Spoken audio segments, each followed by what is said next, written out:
ब्रह्मानन्दं परमसुखदं केवलं ज्ञानमूर्तिं द्वन्द्वातीतं गगनसदृशं तत्त्वमस्याधिलक्ष्यम् एकं नित्यं विमलमचलं सर्वधी साक्षिभूतम् भावातीतं त्रिगुणरहितं सद्गुरुं तं नमामि।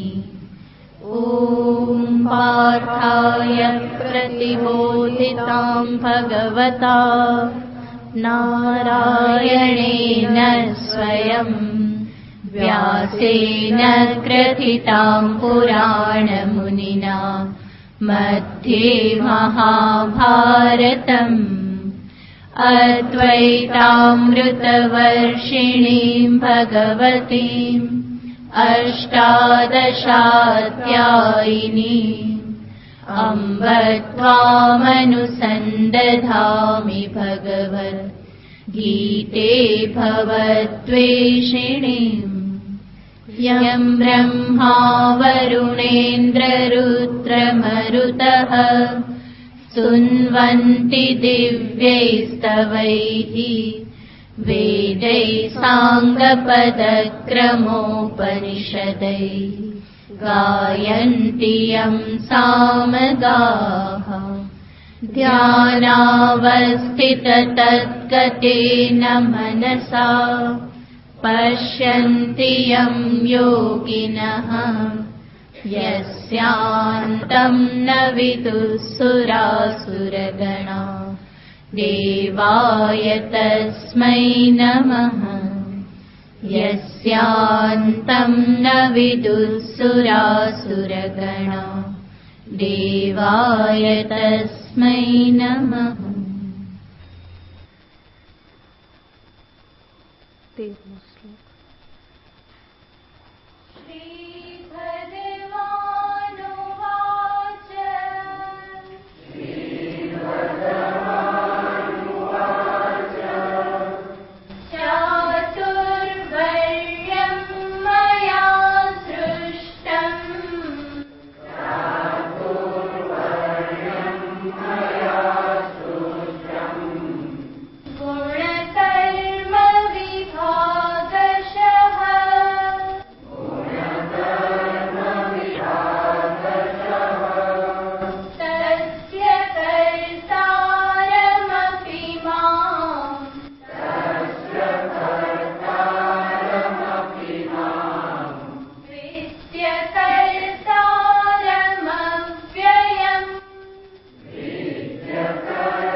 श्लोक में भगवान श्री कृष्णचंद्रए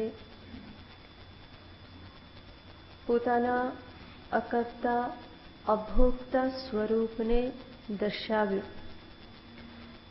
નમામ કર્માણિ લિંપંતિ નમે કર્મ ફલે સ્પૃહા. મને કોઈ કર્મ લેપાયમાન થતા નથી, કર્મફળમાં મારી કોઈ સ્પૃહા નથી, આસક્તિ નથી. ભગવાન જે આ વાત કરી રહેલા છે એ ઘણી ઉચ્ચ કક્ષાની વાત છે. સ્વરૂપ દ્રષ્ટિથી ભગવાન આ દર્શાવી રહેલા છે. મારામાં કર્મલેપ નથી એનો અર્થ ભગવાન કહેશે નિર્ગુણ નિરાકાર નિત્ય શુદ્ધ બુદ્ધ ચૈતન્ય સ્વરૂપમાં કોઈ કર્મનો લેપ નથી અને પરિપૂર્ણ હોવાથી કર્મફળ પ્રત્યે પણ કોઈ આસક્તિ નથી. તો આજે વાત કરવામાં આવી એ સ્વરૂપ દ્રષ્ટિથી વાત કરવામાં આવી. પરંતુ આને યથાયોગ્ય રીતે જો સમજવામાં ન આવે તો અજ્ઞાની મનુષ્ય આ જ વાતને પોતાની આળસ પોષવા માટે ઉપયોગમાં લઈ શકે, પોતાની એક પ્રકારની કર્મ પ્રત્યેની બેદરકારી, પ્રમાદ આ બધાને પોષવા માટે પણ ઉપયોગમાં લઈ શકે. હકીકત એવી છે કે અજ્ઞાની પુરુષ કે જે ઉપાધિ સાથે તાદાત્મ્ય ધરાવી રહેલો છે, દેહાદિ સાથે પોતાને એક કરીને જે માની રહેલો છે, જરૂર એ પોતાનામાં કર્તૃત્વ ભોક્તૃત્વને જુએ જ છે. પોતાનામાં કર્તૃત્વ જોવા છતાં પણ જે કર્મને છોડી દે, ભોક્તૃત્વ હોવા છતાં પણ કર્મફળ પ્રત્યે ઉદાસીનતાનો ઢોંગ કરે તો એના માટે કોઈ રીતે કલ્યાણકારી નીવડતું નથી. ભગવાન આગળ કહી ચૂક્યા છે નહીં કશ્ચિત ક્ષણમપી જાતુ તિષ્ઠતિ અકર્મકૃત. કોઈ પણ મનુષ્ય એક ક્ષણ માટે પણ કર્મ કર્યા વગર રહેતો નથી.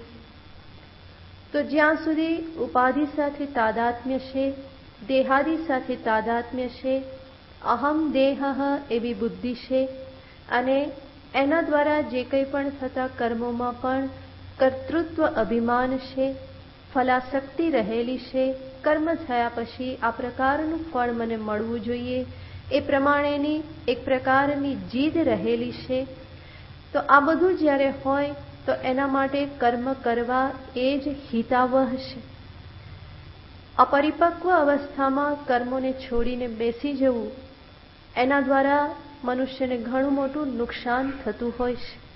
તો ભગવાન અહીંયા અર્જુનને દર્શાવી રહેલા છે કે અર્જુન એવમ જ્ઞાત્વા કૃતમ કર્મ, આ પ્રમાણે જાણી અને કર્મ કરવામાં આવેલા છે. કોના વડે? પૂર્વૈહિ મુમુક્ષુભિહિ અપી, પૂર્વના પહેલાના મુમુક્ષુઓ વડે પણ કર્મ કરવામાં આવેલા છે. તો જરૂર અંતિમ લક્ષ્ય પોતાના અકર્તા અભોક્તા સ્વરૂપને સમજવું એ જ છે. પરંતુ એ અકર્તૃત્વ અભોક્તૃત્વને પામવા માટે શરૂઆત તો કર્મથી જ કરવી પડે છે. હંમેશા આગળનું પગથિયું હું ત્યાંથી જ ચડું જ્યાંથી હું ઊભેલો હોઉં. જ્યાં ઊભો હોઉં ત્યાંથી જ મારે આગળનું સોપાન ચડવાનું હોય. એના વગર આગળ જવું સંભવ નથી. તો અજ્ઞાત અજ્ઞાન અવસ્થામાં અજ્ઞાની રૂપે હું કર્મ કરી રહેલો છું. હું મને પોતાને કર્તા માનું છું, ભોગતા માનું છું અને એટલા માટે અકર્તા સ્વરૂપને પામવાની સાધનાનો પ્રારંભ પણ કર્મ દ્વારા જ થવો જોઈએ. હું જ્યાં ઊભેલો છું ત્યાંથી જ પ્રારંભ કરવાનો છે. તો ભગવાન કહેશે કે પહેલાના સમયમાં પણ મુમુક્ષુઓ વડે કર્મ કરવામાં આવે. પહેલાના સમયમાં પણ મુમુક્ષુઓ વડે કર્મ કૃતમ, કર્મ કરવામાં આવેલા છે. તો એ બધા પણ મુમુક્ષુઓ જ મોક્ષની જ આકાંક્ષા રાખનારા છે, કર્મ બંધનથી મુક્ત થવાની જ ઈચ્છા રાખનારા હતા. પરંતુ કર્મ બંધનથી મુક્ત થવા માટે પણ ઉપયોગ તો કર્મનો જ કરવો પડે છે. જેમ કાંટાને કાંટાથી કાઢવામાં આવે છે, એક કાંટો ઘૂસી ગયો હોય એને કાઢવા માટે બીજો કાંટો સોયથી આપણે ખોદીને કાઢવું પડે છે. એવી રીતે કર્મ બંધનથી મુક્ત થવા માટે સર્વપ્રથમ ઉપયોગ તો કર્મનો જ કરવો પડે છે. કારણ કે અકર્તા અભોગતા એવું જે આત્માનું સ્વરૂપ છે એને આત્મસાત કરવું, એને બુદ્ધિસ્થ કરવું, સમજવું એ એટલી સરળ વસ્તુ નથી. એને સમજવામાં મારા જ કર્તૃત્વના સંસ્કારો, મારા જ ભોક્તૃત્વના સંસ્કારો વચ્ચે આવે છે. તો એ કર્તૃત્વ ભોક્તૃત્વના સંસ્કારોને સર્વપ્રથમ શિથિલ કરવા પડે છે. અને એ શિથિલ કરવા માટેનો ઉપાય છે હું ઈશ્વરાર્પણ ભાવનાથી કર્મ કરું, ઉપાસના ભાવથી હું કર્મ કરું, ભગવાનની ભક્તિ રૂપે હું કર્મ કરું, કે જેથી કરીને ધીમે ધીમે કર્તૃત્વ અભિમાન જે છે એ મારું શિથિલ થતું જાય. ઈશ્વરાર્પણ ભાવનાથી કર્મ કરું તો એમાં આપોઆપ જ મારી ભાવના એવી રહેશે કે આ બધું ઈશ્વરની કૃપાથી થયેલું છે, પ્રભુના અનુગ્રહથી થયેલું છે. હું તો માત્ર નિમિત્ત છું, મારામાં કોઈ સામર્થ્ય નથી, આ કર્મ કરવાનું અભિમાન કરવા માટે કોઈ સ્થાન નથી. તો એ કર્મો દ્વારા જ એ પોતાના કર્તૃત્વ અભિમાનને ધીમે ધીમે શિથિલ કરતું જાય છે. એ અભિમાન શિથિલ થાય તો જ આગળ વધવું સંભવ છે. તો સર્વપ્રથમ જે અંતરમાં ભાવના છે હું કરું, હું કરું, એની જગ્યાએ સર્વપ્રથમ આવવું જોઈએ કે આ બધું મારા પ્રભુથી થયું, ઈશ્વરની કૃપાથી થયું. એક જ પ્રભુ કરનાર પણ છે, કરાવનાર પણ છે. આમાં વચ્ચે હું ક્યાંય પણ આવતો નથી. તો કર્મનો જ આધાર લઈ કર્મ કરતા કરતા જ કર્મ પ્રત્યેનું જે અભિમાન જે છે એને મારે શિથિલ કરવું પડે છે. તો અકર્તા સ્વરૂપ સુધી પહોંચવા માટે સર્વપ્રથમ કર્તૃત્વની જે પકડ છે, અભિમાન જે છે એને ઢીલું કરવું પડે. તો મારામાં હું જે કર્તૃત્વને જોઉં છું એ કર્તૃત્વને સર્વપ્રથમ મારે શિફ્ટ કરી અને ઈશ્વરમાં મૂકવું પડે કે હું કરતા નથી, કરતા કોણ છે? ઈશ્વર છે. તો આના અર્થે કર્મ એ ઘણું જ ઉપયોગી સાધન છે. આ કર્મને પામવા માટે, અકર્તા સ્વરૂપને પામવા માટે કર્મયોગ એ ઘણું જ ઉપયોગી સાધન છે. માટે જ ભગવાન કૃષ્ણચંદ્ર ગીતાજીમાં વારંવાર કર્તવ્ય કર્મનું પ્રતિપાદન કરે છે. વારંવાર કહેશે કુરુ કર્મ, નિયતમ કર્મ કુરુ, કર્તવ્ય કર્મ કુરુ. વારંવાર એ વસ્તુને ભગવાન દોહરાવતા રહેશે. કારણ કે નહીં તો યોગ્ય રીતે જો કર્મનું સ્થાન સમજવામાં ન આવે તો પોતાની આળસને કારણે મનુષ્ય વચ્ચે જ કર્મનો ત્યાગ કરી દે અને એના પરિણામે એ આળસુ પ્રમાદી બની રહે. કર્મ પાસેથી એણે જે પ્રાપ્ત કરવાનું હતું એનાથી એ વંચિત રહી જાય છે. તો અંતે તો અકર્મને પામવાનું છે, પરંતુ એની પહેલા સકામતામાંથી નિષ્કામતામાં જઉં અને નિષ્કામતામાંથી અંતે હું અકામ એવું આત્મ સ્વરૂપને પ્રાપ્ત કરી શકું. તો ભગવાન કોઈને કોઈ હિસાબે અર્જુનને કહેશે કે તારે કર્મ તો કરવાનું જ છે. જરાક પણ અર્જુનના મનમાં એવો ભાવ આવે કે પ્રભુ તો હવે કર્મ ના કરું તો ચાલે ને, યુદ્ધ ના કરું તો ચાલે ને, તો ભગવાન તરત જ બીજી ક્ષણે એને કહી દે. એ વ્યક્ત કરે એની પહેલા જ ભગવાન કહેશે કે અર્જુન એવમ જ્ઞાત્વા કૃતમ કર્મ. આ પ્રમાણે જાણી અને કર્મ કરવામાં આવ્યા છે. પૂર્વૈરપી મુમુક્ષુભિ, અગાઉના અનેક મુમુક્ષુઓ વડે, મોક્ષની જ ઈચ્છા ધરાવનારા એવા સાધકો વડે, જિજ્ઞાસુઓ વડે નિષ્કામ ભાવે કર્મ કરવામાં આવેલા છે. તો ભગવાન કહેશે કે તું મુમુક્ષુ હો તો તારે અંતઃકરણ શુદ્ધિને અર્થે કર્મ કરવા આવશ્યક છે. તો કદાચ પોતાની જાતને જ્ઞાની માનતો હો તો પણ લોક સંગ્રહાર્થે, લોક પ્રેરણાર્થે પણ તારા માટે કર્મ કરવા યોગ્ય છે. અને અર્જુન કે હું તો સાધક પણ નથી, મુમુક્ષુ પણ નથી, જ્ઞાની પણ નથી, અને તો પછી કર્મ ના કરું તો ચાલે ને? તો ભગવાન કે તું કંઈ ના હો તો પણ તું અજ્ઞાની તો છો જ. જો તું તને પોતાને જ્ઞાની સ્વીકાર ન કરતો હો, સાધક સ્વીકાર ન કરતો હો, તો પણ અંતે તું કોણ છે? અજ્ઞાની તો છો.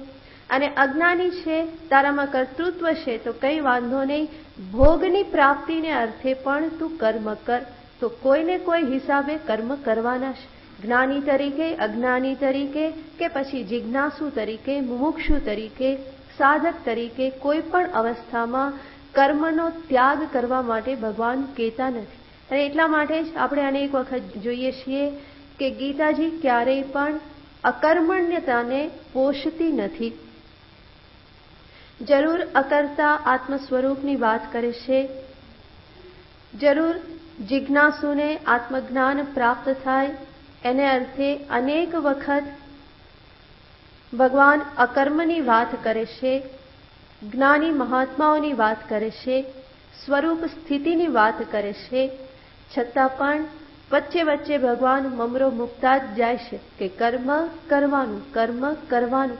કોઈ પણ હિસાબે ભગવાન એવું ઈચ્છતા નથી કે મુમુક્ષુ વ્યક્તિ અધકચરી અવસ્થામાં કર્મનો ત્યાગ કરી દે. કારણ કે ભગવાન જાણે છે કે મુમુક્ષુને માટે કર્મ કરવા કેટલા બધા આવશ્યક છે. નિષ્કામ ભાવે કર્મ કરવા, કર્મયોગ ભાવનાથી કર્મ કરવા, ઈશ્વર ભક્તિ રૂપે ઈશ્વર પ્રીતિને અર્થે કર્મ કરવા, એનાથી સાધકને કેટલું બધું પ્રાપ્ત થાય છે. અને હકીકતમાં જોઈએ તો સાધના અંતઃકરણ શુદ્ધિ માટે જ વિશેષ કરવાની છે. અને એ અંતઃકરણની શુદ્ધિ આ નિષ્કામ કર્મથી જ થાય છે. અને જે સાધક પોતાના જીવનમાં એને મહત્વ નથી આપતો, એ સાધનામાં એક ડગલું પણ આગળ વધી શકતો નથી. એ માટે ભગવાન કહેશે, તસ્માત ત્વમ કર્મ કુરુ, કુરુ કર્મૈવ તસ્માત ત્વમ. અર્જુન, તું કર્મ કર. અને કેવી રીતે કરવાના? ભગવાન કહેશે, પૂર્વે પૂર્વતરમ કૃતમ, પૂર્વતરમ પૂર્વૈઃ પૂર્વજૈઃ યથા કૃતમ તથા ત્વમપી કુરુ. તારા પૂર્વજો મુમુક્ષુઓ વડે જે પ્રમાણે કર્મ કરવામાં આવ્યા એ પ્રમાણે તું પણ કર્મ કર. તો ભગવાન આગળ મુમુક્ષુ એવો શબ્દ વાપરી ચૂક્યા છે પૂર્વજો માટે. તારી આગળના સાધકો બધા કેવા હતા? મુમુક્ષુ હતા. અને મુમુક્ષુ સ્વાભાવિક છે કે કર્મ કેવી રીતે કરે? નિષ્કામ ભાવથી કરે, ઈશ્વર પ્રીતિને અર્થે કરે, ભગવત ભક્તિને અર્થે કર્મ કરે.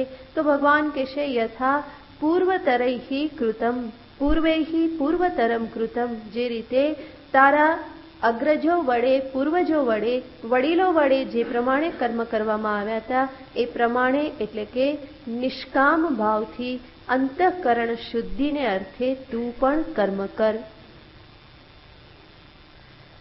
ભગવાન અહીંયા પૂર્વજોનો ઉલ્લેખ કરી અને એક વસ્તુ સૂચિત કરે છે કે કર્માનુષ્ઠાન હોય, ધર્માનુષ્ઠાન હોય કે જ્ઞાન સાધના હોય, આ સર્વમાં આપણી પરંપરાને, પૂર્વજોને અનુસરવું એમાં સાધકનું કલ્યાણ છે. કદાચ ભૌતિક ક્ષેત્રમાં, નવા નવા ક્ષેત્રોમાં નવી નવી શોધ થતી હોય એ બરાબર છે કે ત્યાં આપણે આગળનું ભૂલીને આગળ વધીએ, પરંતુ સાધના એક આંતરયાત્રા છે. તો અહીંયા તો એ પથે જે લોકો ચાલેલા છે એની પાછળ પાછળ ચાલવામાં જ કલ્યાણ છે. મહાપુરુષો જે પથે ચાલી અને જીવનના લક્ષ્યને સિદ્ધ કરે છે, સંત પુરુષો જે માર્ગે ચાલી અને ભગવત પ્રાપ્તિ કરે છે, એ માર્ગે ચાલવામાં જ સલામતી છે, એ માર્ગે ચાલવામાં જ મુમુક્ષુનું કલ્યાણ છે. કારણ કે અહીંયા કોઈ નવો માર્ગ શોધાતો નથી. શાસ્ત્ર દ્વારા જે કહેવામાં આવેલું છે, પરંપરાથી જે પ્રાપ્ત છે, એ જ માર્ગે આંતરયાત્રા કરવી પડે છે, સાધના કરવી પડે છે. તો અહીંયા કોઈ મૌલિકતા કામ આવતી નથી. બીજે બધે કદાચ મૌલિકતા ભલે કામ આવતી હોય, પરંતુ સાધના માર્ગમાં કંઈ મૌલિક હોતું નથી. અહીંયા તો જે પરંપરા દ્વારા, પૂર્વજો દ્વારા જે કંઈ પણ પ્રાપ્ત થાય છે એને અનુસરીને એની પાછળ પાછળ ચાલવામાં જ હંમેશા કલ્યાણ છે. કારણ કે પૂર્વજો એ લક્ષ્યને પામેલા છે. જે લક્ષ્યને હું પામવા માગું છું, અને એટલા માટે મારે એમના ઉપર શ્રદ્ધા રાખી ભક્તિપૂર્વક એના માર્ગને અનુસરણ કરવું જોઈએ. તો જ્ઞાન માર્ગ, વિચાર માર્ગ કે સાધન માર્ગ જે પણ કહો, એ અત્યંત સૂક્ષ્મ માર્ગ છે, સૂક્ષ્મ પથે યાત્રા છે. ત્યાં મનુષ્ય પોતાની બુદ્ધિના આધારે જો તુક્કા કરતો રહે, તર્ક લડાવતો રહે, શોર્ટકટ શોધવાનો પ્રયત્ન કરતો રહે, તો એ પોતે ક્યાંય પહોંચી શકવાનો નથી. કઠોપનિષદમાં પણ આનું નિરૂપણ આવે છે. નચિકેતા એના પિતાજીને ઉપદેશ આપે છે, અને એ ઉપદેશમાં પણ નચિકેતા એવું જ કહેશે કે પિતાજી, તમે તમારા પૂર્વજોને અનુસરો. તમારી આગળના તમારા વડીલોએ જે કરેલું છે એને તમારે અનુસરવું જોઈએ. તો કથા કંઈ એવી છે કે નચિકેતા એક નાનું બાળક છે, 7 થી 8 વર્ષનું બાળક છે, અને એના પિતા યજ્ઞ કરતા હતા. એ યજ્ઞ કાલે એમણે બધું દાનમાં આપી દીધેલું હતું, અને અંતે એમની પાસે દુબળી પાતળી ગાયો બધી વધેલી હતી, તો એને પણ એ દાનમાં આપતા હતા. અને નચિકેતા એક તરફ ઊભા રહી અને જોતા હતા કે પિતાજી આવી નબળી ગાયો પણ દાનમાં આપી રહેલા છે, કે જે ગાયને દાનમાં આપવાથી જે દાનમાં લે એના ઉપર એ ભારરૂપ જ થઈ પડે, એનાથી એને કંઈ મળવાનું નથી. તો નચિકેતાના મનમાં વિચાર આવ્યો કે આ ગાયોને આપે છે એ યોગ્ય નથી. પિતાની બધી સંપત્તિ અપાઈ ગઈ એ તો બરાબર છે, પરંતુ પુત્ર પણ પિતાની સંપત્તિ છે, અને હજુ જ્યારે હું બાકી છું તો એની પહેલા આવી દુબળી ગાયોને દાનમાં આપવી ના જોઈએ. પહેલા મને આપી દે, પછી આને આપે તો વાંધો નહીં. તો આવો એ બાળકના મનમાં વિચાર આવે, અને ત્યારે એ પિતાજી પાસે જઈને પૂછે છે કે હે પિતાજી, આપ મને કોને દાનમાં આપશો? તો પિતાજીને થયું કે બાળક બુદ્ધિ છે, ખાલી ખાલી વચ્ચે આવીને બોલ બોલ કરે છે, તો એણે કંઈ જવાબ ના આપ્યો. એક વખત જવાબ ના આપ્યો, બીજી વખત પૂછ્યું, પિતાજી તમે મને કોને દાનમાં આપશો? તો પણ પિતાએ કંઈ જવાબ ના આપ્યો. પણ નચિકેતા તો બરાબર સમજી વિચારીને જ પૂછતા હતા, એટલે જ્યાં સુધી એમને જવાબ ન મળે એમને શાંતિ મળે નહીં. અને સાથે સાથે પિતાનું હિત એના દ્રષ્ટિમાં હતું કે પિતા મને આપ્યા વગર આ ગાયો આપશે તો એને પાપ લાગશે. એટલે ફરી પાછા ત્રીજી વખત પિતા પાસે જઈ અને પૂછે છે કે તમે મને કોને દાનમાં આપો છો? કસ્મૈ દાસ્યસી, તમે મને કોને દાનમાં આપશો? તો ત્રીજી વખત પૂછ્યું તો પિતાનો પિત્તો ગયો. જેમ બાળક વારંવાર પૂછવા આવે તો પછી કંઈક ને કંઈક ન બોલવાનું પિતા બોલી નાખે ગુસ્સામાં. તો એવી રીતે નચિકેતાએ ત્રીજી વખત પૂછ્યું તો એના પિતાને ગુસ્સો આવ્યો, અને પિતાજીએ કહ્યું, મૃત્યવે ત્વામ દદામી, કે છે હું તને મૃત્યુને, યમરાજાને આ દાનમાં આપું છું, જા કે. તો ગુસ્સો કરી અને કહી દીધું કે હું મૃત્યુને દાનમાં આપું છું. આ મૃત્યુને દાનમાં આપું છું એનો અર્થ શું? તેમ આપણે ગુજરાતીમાં બોલતા હોય ને કે બાળક બહુ હેરાન કરે તો કે મરને, કે આ મરને જેવું જ છે કે મૃત્યવે ત્વામ દદામી, હું કોને આપું છું? મૃત્યુને આપું છું. તો નચિકેતા છે, મૃત્યુને દાનમાં આપ્યો તો એ તો યમરાજા પાસે જવા તૈયાર થઈ ગયા, અને પિતાજી પાસે આજ્ઞા લેવા જાય છે કે પિતાજી તમે યમરાજાને મને દાનમાં આપ્યો, તો હવે હું યમરાજા પાસે યમલોકમાં જાઉં છું. અને નચિકેતાને તૈયાર થયેલા જોયા ત્યારે પિતાને ભાન થયું કે મારા મોઢામાંથી કયા શબ્દો નીકળી ગયા. પછી એમને બહુ જ પશ્ચાતાપ થાય છે કે હું ન બોલવાનું બોલી ગયો, આવી રીતે મારે નહોતું બોલવું જોઈતું. પણ નચિકેતા કહેશે કે પિતાજી જે બોલાઈ ગયું એ બોલાઈ ગયું, હવે એ ખોટું થઈ શકે નહીં. તો પિતા આગ્રહ કરતા હશે કે તું જામાં, આવું તો બોલાઈ ગયું, ગુસ્સામાં બોલાઈ ગયું છે, ભૂલથી બોલાઈ ગયેલું છે, તું ના જા તો ચાલે, આવું કંઈક સમજાવતા હશે. પણ ત્યારે પિતાને આ પુત્ર પણ સવાયો થઈ અને ઉપદેશ આપે છે. એ કહેશે, પિતાજી અનુપશ્ય યથા પૂર્વે પ્રતિપશ્ય તથા પરે, સસ્યમિવ મર્ત્ય પચ્યતે સસ્યમિવા જાયતે પુનઃ. નચિકેતા કહેશે કે હે પિતા, અનુપશ્ય યથા પરે પ્રતિપશ્ય તથા પરે, અનુપશ્ય યથા પૂર્વે.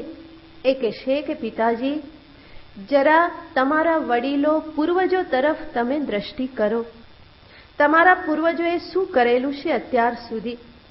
તો કે તમે જોશો તો તમને ખ્યાલ આવશે કે એ લોકો હંમેશા સત્યના માર્ગને અનુસરેલા છે.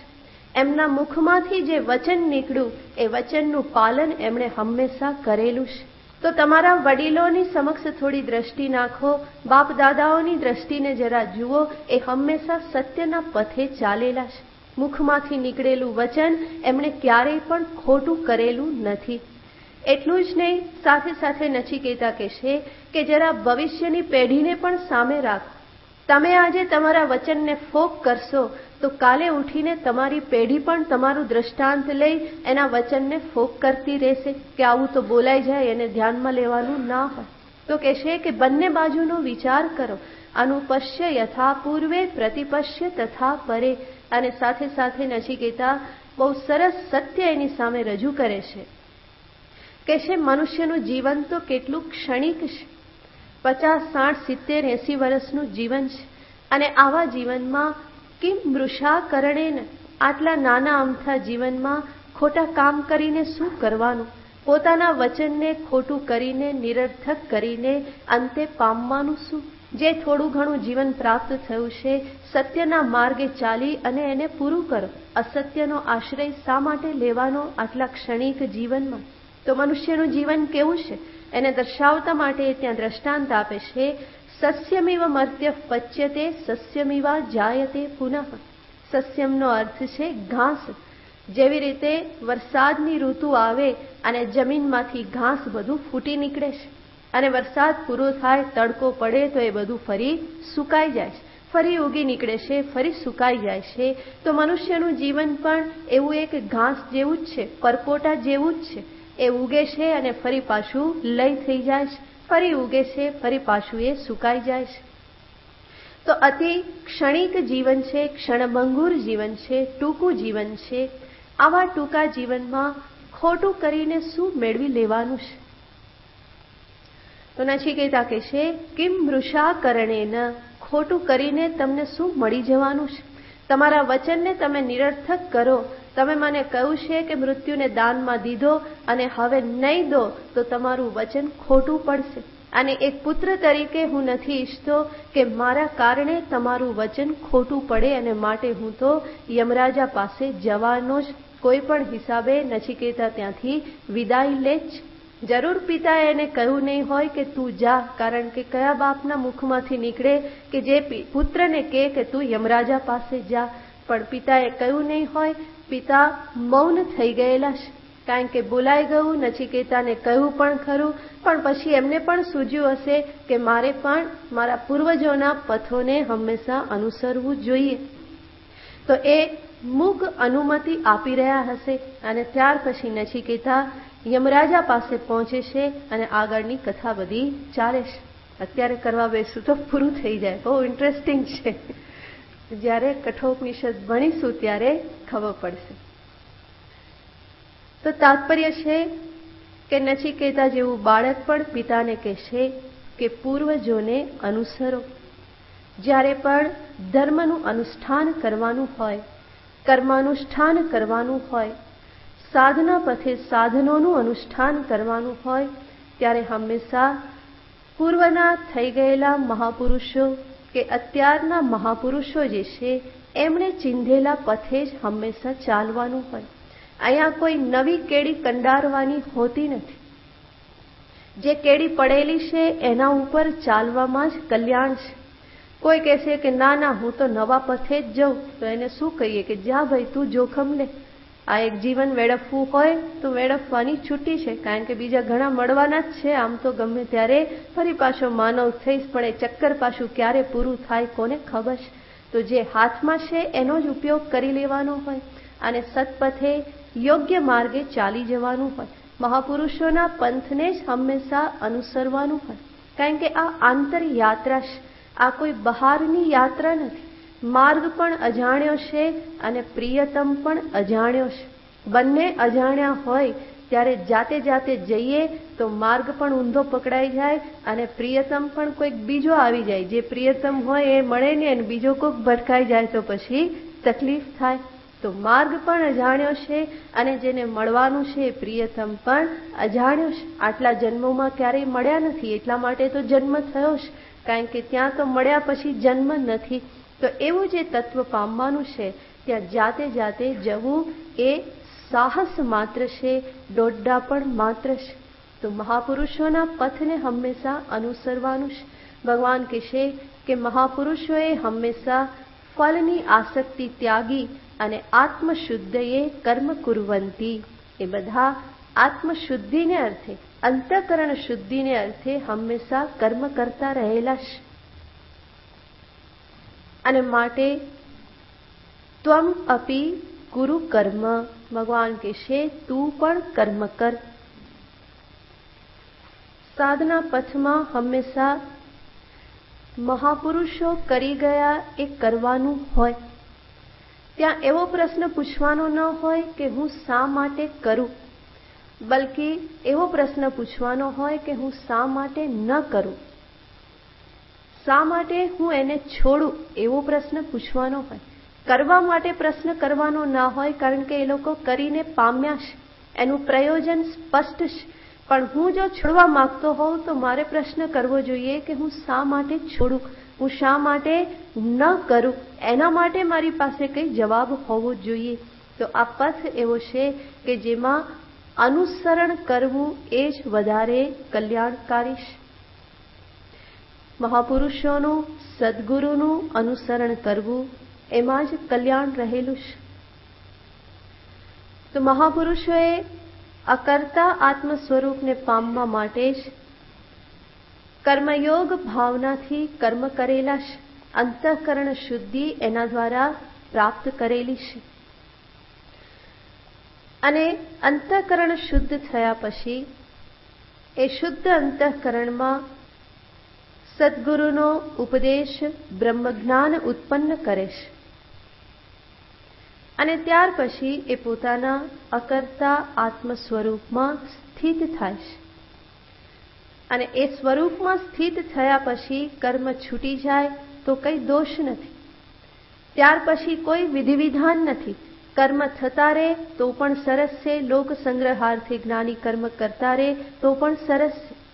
અને એ કર્મ છોડી અને નિવૃત્તિ પરાયણ થઈને બેસે તો પણ એ એમના માટે શોભાપ્રદ જ છે.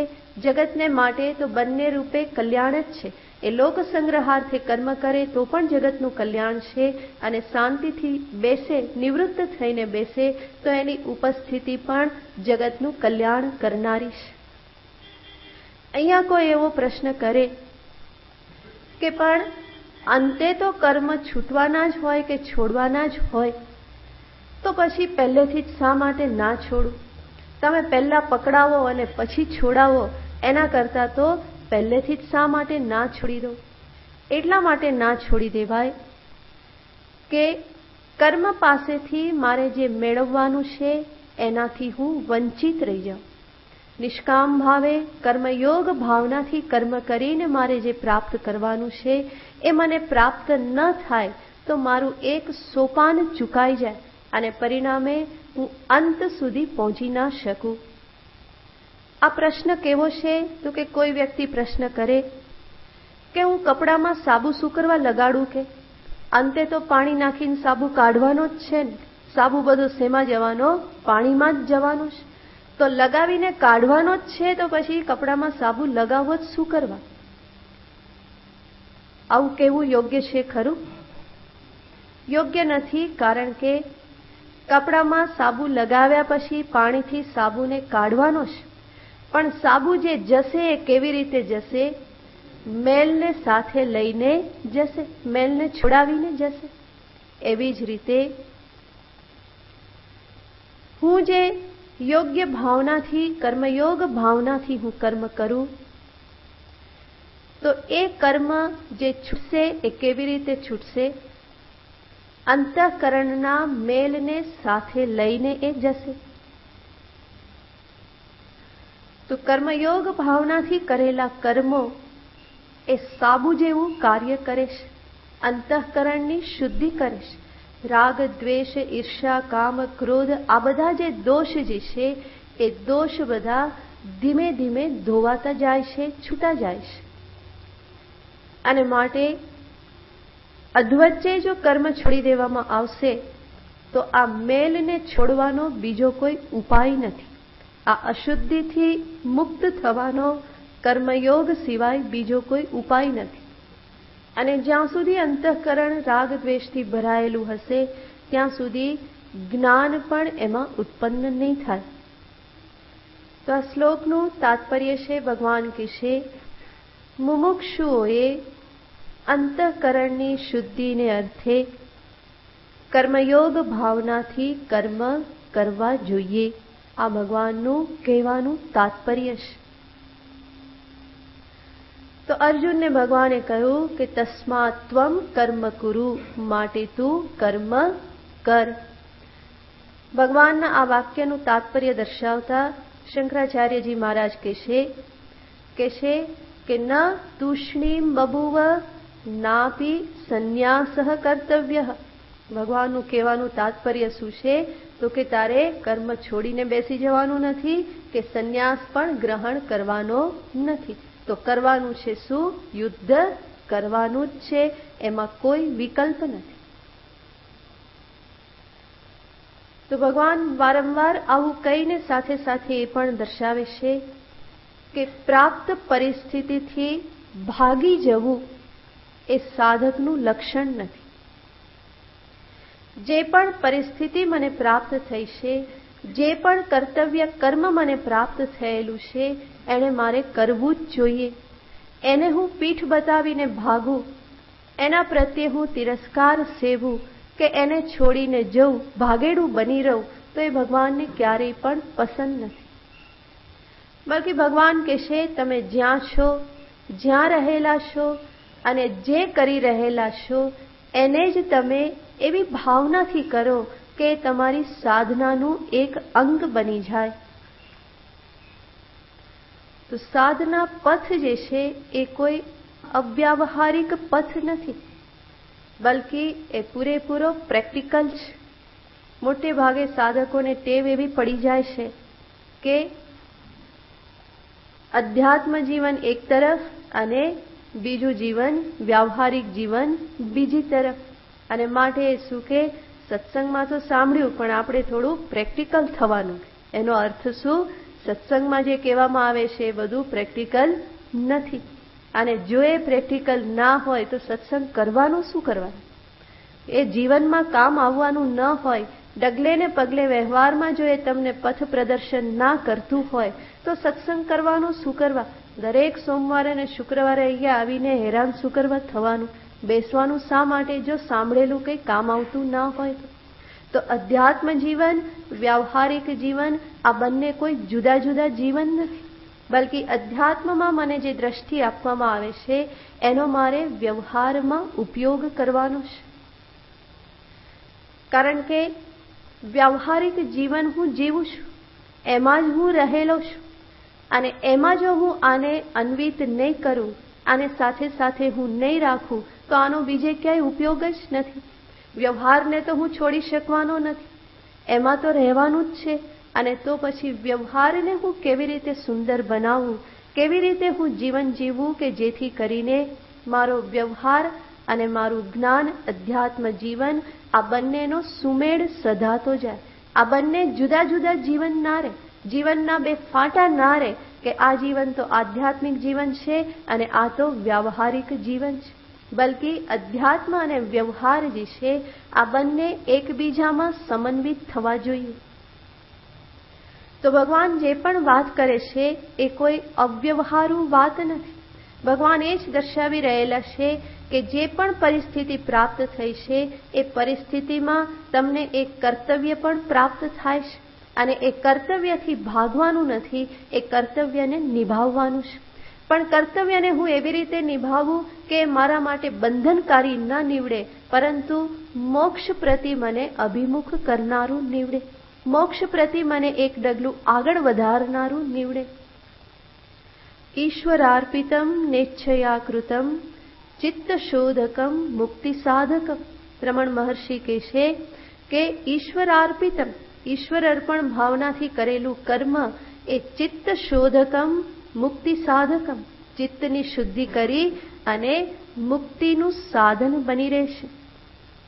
તો કર્મ પરિવર્તન કરવાની જરૂર નથી, પરંતુ કર્મ પ્રત્યેની સમજદારી, કર્મ પ્રત્યેની ભાવના જે છે, ઉદ્દેશ્ય જે છે, એમાં જ પરિવર્તન કરવાનું છે. કર્મ પરિવર્તન કરવાથી હું સાધક કે જિજ્ઞાસુ બની જતો નથી.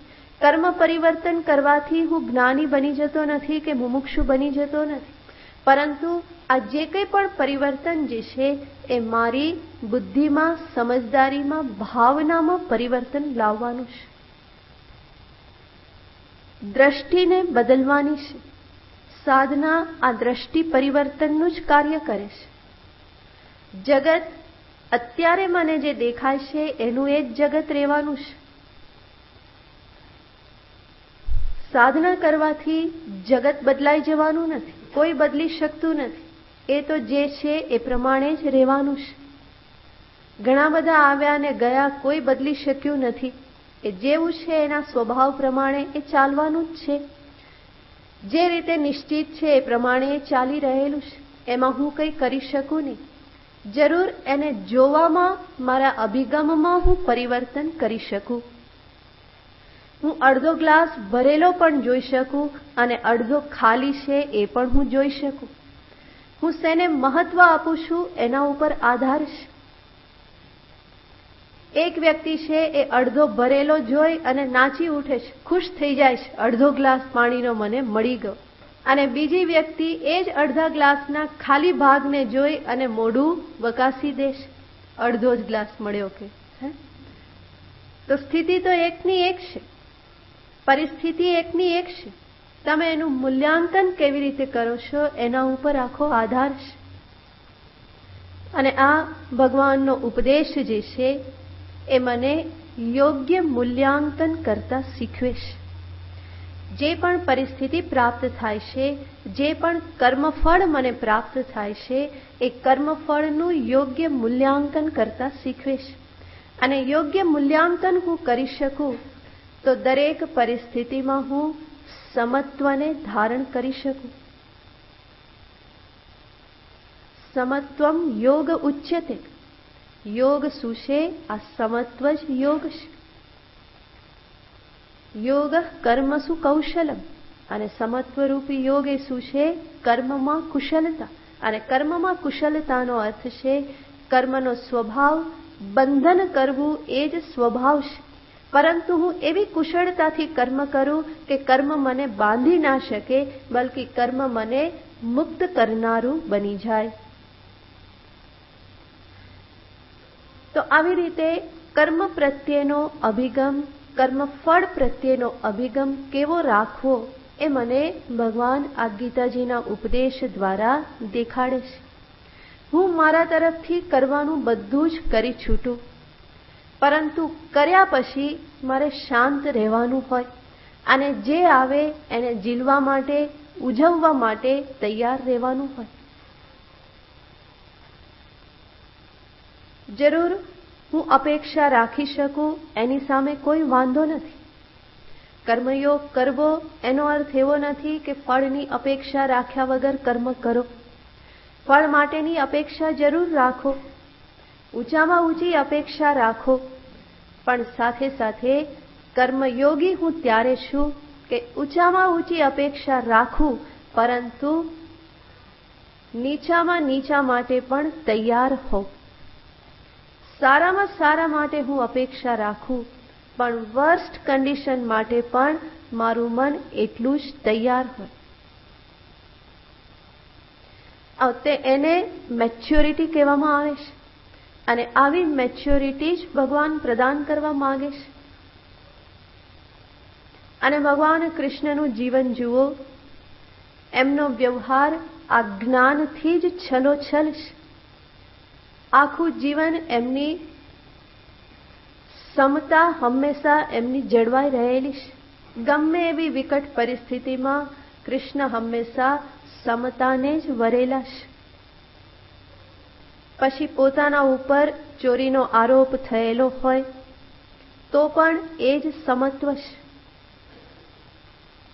યુદ્ધ ભૂમિમાં અર્જુન આ પ્રમાણે પાણીમાં બેસી ગયેલા હોય તો પણ ભગવાન તો મરક મરક હસતા જ રહેશે. જરાસંઘથી ભાગવું પડ્યું હોય તો ત્યારે પણ હસતા હસતા જ કોઈ વિષમતા એમના મુખ ઉપર ક્યારેય પણ દેખાણી નથી. પ્રત્યેક પરિસ્થિતિનો સ્વીકાર છે. અને માટે જ આપણે એક પ્રાર્થના હંમેશા જોઈએ છે કે ભગવાનને પ્રાર્થના શું કરવાની? ભગવાનને પ્રાર્થના કરવાની અને સમત્વ પ્રાર્થના કહેવામાં આવે છે. સ્વામી દયાનંદજી આને સમત્વ પ્રાર્થના કહે છે કે સમત્વ પ્રાપ્તિ માટેની આ પ્રાર્થના આપણે અનેક વખત જોયેલી છે કે જેમાં પ્રાર્થના કરવામાં આવે છે કે હે ઈશ્વર, મને એવા પ્રકારનું તું સામર્થ્ય આપજે કે જે પરિસ્થિતિને હું ટાળી શકું એમ હોઉં એને હું ટાળવા માટે પ્રયત્ન કરું. જે પરિસ્થિતિને ટાળી શકાય એમ હોય એને ટાળવા માટે હું પ્રયત્ન કરું. અને જેને ટાળી શકાય એવી ન હોય એને સ્વીકારવાનું સામર્થ્ય આપશે. સાથે સાથે એવો વિવેક પણ આપજે કે હું જાણી શકું કે કોને ટાળી શકાય એમ છે અને કોને ટાળી શકાય એવું નથી. આ ત્રીજું બહુ જ મહત્વનું છે. આગળની બે માગણી ત્યારે જ કલ્યાણકારી થાય જ્યારે આ ત્રીજું હોય. જેને ટાળી ન શકું એને સ્વીકારવાનું સામર્થ્ય આપજે, જેને ટાળી શકું એને ટાળવા માટે સામર્થ્ય આપજે, અને સાથે સાથે આ બંનેને હું સમજી શકું કે કેને હું ટાળી શકું છું, બદલી શકું છું અને કોને હું બદલી નથી શકતો. આ વિવેક પણ મને સાથે સાથે આપજે. નહીં તો એનાથી ઉલટું થવા લાગે. જે પરિસ્થિતિને હું બદલી શકતો હોઉં ત્યાં હું માથે હાથ દઈને બેસી જઉં કે શું કરું, અને જેને બદલી ના શકતો હોય એની પાછળ આદુ ખાઈને પડી જાવ તો ત્યાં પણ નકામું છે. તો બંને બાજુનો પ્રયત્ન નકામો છે. માટે વિવેક જે છે, ત્રીજી માગણી જે વિવેકની માગણી જે છે એ બહુ જ આવશ્યક છે. તો ભગવાન આજ આપણને શીખવવા માગે છે. જેને બદલી શકો એને બદલવા માટે પૂરો પ્રયત્ન કરો. જ્યાં બદલી શકાતું નથી ત્યાં ખુલ્લા દિલે બે હાથ ફેલાવીને એનો સ્વીકાર કરી લો. આલિંગન કરવા માટે તૈયાર હો કે બરાબર આ ટાળી શકાય એવું નથી, આને સ્વીકારી લેવામાં જ કલ્યાણ છે. અને જીવનમાં ઘણા બધા સમાધાન આ સ્વીકારમાં જ રહેલા હોય છે. કારણ કે મોટા ભાગનું આપણને ન ગમતું, ના ટાળી શકાય એવું થતું હોય છે. અને ત્યારે મારી જ જીદ, મારા જ આગ્રહો, મારા જ પૂર્વાગ્રહો, મારા ખ્યાલો, આ બધાથી જ હું પોતે હેરાન થતો હોઉં છું. અને એટલા માટે ત્યાં મારે મારો અભિગમ બદલવાનો રહેશે. જીદને છોડી સત્યને જોવાનો હું પ્રયત્ન કરું. પૂર્વગ્રહથી મુક્ત થઈ યથાર્થ દર્શન માટે હું પ્રયત્નશીલ થાવ. આટલું હું કરતા શીખું તો જીવનની ઘણી બધી સમસ્યાઓ ઉકેલાઈ જાય. ખાસ કરીને પરિવારમાં, સંબંધોની બાબતમાં જ્યારે વ્યક્તિ વચ્ચે વૈમનસ્ય હોય એમાં પણ મોટે ભાગે આ જીદ હોય. હું કહું એમ એણે કરવું જોઈએ, બીજો કે હું કહું એમ આણે કરવું જોઈએ. તો પછી કોણ કોનું કહેવું કરે? બેમાંથી કોઈ ના કરે તો પછી શું થાય? કંકાસ જ થયા કરે. એ ઘરમાં ક્યારેય પણ શાંતિ થાય નહીં. તો ઉકેલ તો એમાં રહેલો છે કે બંને એકબીજાને સમજવા માટે પ્રયત્ન કરે. જરૂર વાતચીત કરી પ્રેમથી સમજાવવાનો પ્રયત્ન કરે. મને કેવા પ્રકારના તમે હો તો ગમો એવું બેન કે, અને ભાઈ કે તું કેવા પ્રકારની હોય તો મને ગમે. કારણ કે અપેક્ષાઓ હોય જ, અમુક પ્રકારની અપેક્ષાઓ હોય જ. તો એ સમજી જ્યાં સુધી આપણે પોતાની જાતને પરિવર્તિત કરી શકીએ ત્યાં સુધી કરવાની હોય. અને સાથે સાથે મારે સમજવું રહ્યું કે હું મારી જાતને અમુક અંશે જ પરિવર્તિત કરી શકું છું, એવી રીતે સામી વ્યક્તિ પણ અમુક અંશે જ પરિવર્તિત કરી શકે. તો બંને પોતપોતાના દ્વારા પરિવર્તન કરવા માટે પ્રયત્ન કરવાનો હોય, પોતાના પક્ષે બીજાને પણ બદલવા માટે પ્રયત્ન કરે, પણ એક લિમિટ એવી આવી જતી હોય છે કે જેના પછી પરિવર્તન સંભવ નથી. એના પૂર્વના સંસ્કારો, એનું શિક્ષણ, આ બધું જ એના વ્યવહારને નિશ્ચિત કરતું હોય. તો કોઈ પણ વ્યક્તિ કોઈ વ્યક્તિના સંસ્કારને બદલી શકતી નથી. એના જે કંઈ પણ અમુક ખ્યાલો બંધાઈ ગયેલા છે એને તોડવા પણ કઠિન હોય. અને માટે દાપણ એમાં જ છે કે બંને એકબીજા સુધરવા માટે પ્રયત્ન કરે, પણ જ્યારે લિમિટ આવી જાય તો ત્યારે સહર્ષ એકબીજાનો સ્વીકાર થઈ જવો જોઈએ કે બસ આ પ્રમાણે છે અને હવે જેવા છે એવા મને સ્વીકાર્ય છે. નહીં તો જીવનના અંત સુધી મનમાં શું રહ્યા કરે, શું થયું, પડ્યું પાનું નિભાવવું પડે. તો પડ્યું પાનું તો નિભાવવાનું જ છે. એ પછી હસતા હસતા નિભાવો કે પછી વિરોધ કરતા કરતા નિભાવો. નિભાવવું જ છે તો પછી પ્રેમથી નિભાવો. ફરિયાદો કરી કરી અને ક્યાં પહોંચવાના? ફરિયાદોમાંથી મુક્ત થવાનું છે. અને મેચ્યોરિટી જીવનમાં એ જ કહેવાય કે હું કેટલે અંશે ફરિયાદોથી મુક્ત થઈશ. મારા જીવનમાં જેટલી ફરિયાદો ઓછી થાય એટલા અંશે સમજવાનું કે હું પરિપક્વ થયો, મેચ્યોર થયો. ફરિયાદો ઓછી થવાનો અર્થ છે મારામાં સ્વીકાર બુદ્ધિ વધેલી છે, મારું દિલ ઉદાર થયેલું છે, હું બીજાનો સ્વીકાર કરી શકું છું. જેવા છે એવો હું સ્વીકાર કરી શકું છું. મહાપુરુષો પાસે બધા કેમ આનંદથી જતા હોય છે? કારણ કે ત્યાં એ નિર્ભયતા છે. ખબર છે કે હું જેવો છું એવો ત્યાં મારો સ્વીકાર છે, ત્યાં મારો તિરસ્કાર નહીં થાય. મારી કોઈ નબળાઈ પ્રગટ થઈ જશે, મારો કોઈ દોષ અભિવ્યક્ત થઈ જશે, એ જાણી લેશે તો પણ એમના સ્વીકારમાં, એમના સ્નેહમાં, પ્રેમમાં કોઈ ફેર નહીં પડે. આ મને વિશ્વાસ છે. એટલા માટે મહાપુરુષો પાસે, સંતો પાસે દોડી દોડીને જવાય છે. પણ એવા સંત કે એવા મહાપુરુષ દરેક થઈ શકે છે. મહાપુરુષનો અર્થ જ છે મહાન આત્મા યસ્ય, જેનો આત્મા, હૃદય, દિલ જેનું મહાન છે, ઉદાર છે. અને કેટલું ઉદાર છે? એટલું ઉદાર કે 14 ભુવનને પોતાનામાં સમાવી શકે છે. જે પણ છે તે સ્થાને છે. સ્થાને ઋષિકેશ તવ પ્રકીર્ત્યા, 11મા અધ્યાયમાં આવવાનું છે કે આ બધું કેવું છે? સ્થાને છે. જ્યાં છે ત્યાં યોગ્ય છે. કોઈ પરિવર્તનની આવશ્યકતા નથી. બધું ઈશ્વરની દ્રષ્ટિમાં થઈ રહેલું છે, ઈશ્વર દ્વારા નિર્મિત છે. એમને ગમે છે તો મને પણ ગમે છે, મારા વાલાને ગમે એ મને પણ ગમે છે. પરિવર્તન કરવાની કોઈ જરૂર નથી. તો મહાપુરુષની આ દ્રષ્ટિ છે. અને એ દ્રષ્ટિને હું અપનાવું તો હું પણ મહાપુરુષ થઈ શકું. એવું નથી કે મહાપુરુષ ભગવા કપડામાં જ હોય કે પીળા કપડામાં કે સફેદ કપડામાં જ હોય, એવું જરૂરી નથી. એ પેન્ટ શર્ટમાં કે સાડી પહેરેલા પણ હોય, પંજાબી પહેરેલા પણ હોય, જીન્સ પહેરેલા પણ હોય. તો મહાપુરુષ થવા માટે વસ્ત્ર પરિવર્તનની જરૂર નથી. મહાપુરુષ થવા માટે અભિગમ દ્રષ્ટિ પરિવર્તનની આવશ્યકતા છે. અને ભગવાન કૃષ્ણચંદ્ર સમગ્ર ગીતા ઉપદેશ દ્વારા આ જ કરાવવા માગે છે. અભિગમમાં પરિવર્તન, દ્રષ્ટિમાં પરિવર્તન. અને એ કઈ રીતે થઈ શકે? ભગવાનનો સ્પષ્ટ મત છે કર્મયોગ ભાવનાથી, નિષ્કામ ભાવથી કર્મ કરો તો આ અભિગમોમાં, આ જીદ, પૂર્વગ્રહો, ખ્યાલો, આ બધામાં ધીમે ધીમે પરિવર્તન આવતું જશે. અને એ પરિવર્તનથી શુદ્ધ થયેલા અંતઃકરણમાં આત્મજ્ઞાનનું અવતરણ પણ બહુ સહજ રીતે થઈ જશે. તો આને સામે રાખીને ભગવાન વારંવાર કહેશે તસ્માત ત્વમ કર્મ કુરુ, માટે તું કર્મ કર. તો ભગવાન દરેક મુમુક્ષુને, દરેક સાધકને કહેશે અંતઃકરણ શુદ્ધિને અર્થે કર્મ કરો. આગળનું પછી જોઈશું.